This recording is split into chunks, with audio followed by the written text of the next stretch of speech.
জাতীয় নাগরিক পার্টির মুখ্য সংগঠক হাসনাত আব্দুল্লাহ দেওয়ার বক্তব্যের প্রতিবাদ জানিয়েছে বিএনপি।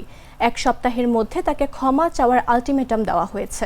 সোমবার বিকেলে কুমিল্লা প্রেস ক্লাবে সংবাদ সম্মেলনে দলের বিভাগীয় নেতারা হাসনাতের বক্তব্যকে শিশুসুলভ রাজনৈতিক অপরিপক্কতা এবং মানসিক ভারসাম্যহীনতার লক্ষণ বলে আখ্যা দিয়েছেন। কুমিল্লার একটি অনুষ্ঠানে এনসিপি নেতা হাসনাত আব্দুল্লাহ বলেছেন, কুমিল্লায় বিএনপির রাজনীতিবিদরা আওয়ামী লীগের টাকায় রাজনীতি করে। হাসনাত আব্দুল্লাহর এই বক্তব্য শিশুসুলভ। তিনি রাজনীতিতে অপরিপক্কতার কারণে এই শিশুসুলভ বক্তব্য দিয়েছেন। তাহার মানসিক চিকিৎসার প্রয়োজন বলে আমরা মনে করি। বন্ধুগণ, হাসনাত আব্দুল্লাহ বর্তমানে কিংস পার্টির খ্যাত, যেটাকে আমরা রাজার পার্টি বলি, সেই পার্টির যেটাকে বলা হয় এনসিপি, সেটার মুখপাত্র।